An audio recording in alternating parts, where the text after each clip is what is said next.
पुष्पा की बॉडी छुपा कर क्या पुलिस हमें गुमराह कर रही है? आखिर पुष्पा है कहाँ? नमस्कार दोस्तों, तो कैसे हैं आप सब। आज हम बात करने वाले हैं पुष्पा 3 के बारे में। और सबसे बड़ा सवाल है कि आखिर पुष्पा राज की कहानी अब किस देश में जाएगी। पुष्पा 2 के अंत तक कहानी ने कई बड़े सवाल छोड़ दिए हैं। पुष्पा और उसके परिवार के बीच का रिश्ता, भंवर सिंह शेखावत के साथ उसकी दुश्मनी, और सबसे बड़ा सवाल कि अब पुष्पा राज का अगला कदम क्या हो सकता है। तो चलिए समझते हैं कि पुष्पा 3 में क्या देखने को मिल सकता है। सबसे पहले बात करते हैं पुष्पा राज की। पुष्पा अब सिर्फ एक लाल चंदन का स्मगलर नहीं रह गया है, उसने अपने दम पर बहुत बड़ा एम्पायर खड़ा कर लिया है। लेकिन जितना बड़ा उसका नाम होता जा रहा है उतने ही ज्यादा उसके दुश्मन भी बढ़ रहे हैं।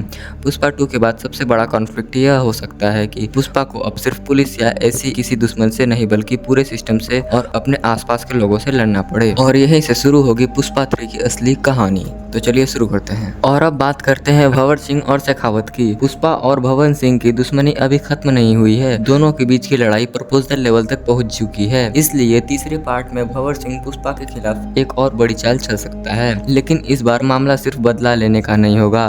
भंवर सिंह पुष्पा को उसके बिजनेस की, उसकी रिप्यूटेशन की और उसके परिवार तीनों तरफ से कमजोर करने की कोशिश कर सकता है। और अगर पुष्पा को उसके परिवार पर खतरा महसूस होता है तो वह पहले से भी ज्यादा डेंजरस हो सकता है। अब आते हैं कहानी के सबसे इंटरेस्टिंग हिस्से पर। पुष्पा ने जिस रास्ते से शुरुआत की थी वह लाल चंदन की दुनिया थी।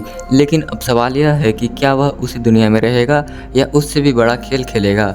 मेरी प्रेडिक्शन के हिसाब से पुष्पा 3 में कहानी का स्केल पहले दोनों पार्ट से काफी बड़ा हो सकता है। नई लोकेशंस, नए दुश्मन और शायद एक ऐसा विलेन जो पुष्पा से ताकत और दिमाग दोनों का मुकाबला कर सके। क्योंकि पुष्पा को हराने के लिए सिर्फ पुलिस वाला विलेन काफी नहीं होगा, उसे ऐसा अपोनेंट चाहिए जो पुष्पा की तरह स्ट्रीट स्मार्ट और उसकी कमजोरियों को समझता हो।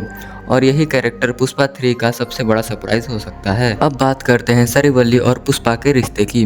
पुष्पा की पूरी कहानी में श्रीवल्ली सिर्फ उसकी पत्नी ही नहीं बल्कि पुष्पा की इमोशनल स्ट्रेंथ भी है।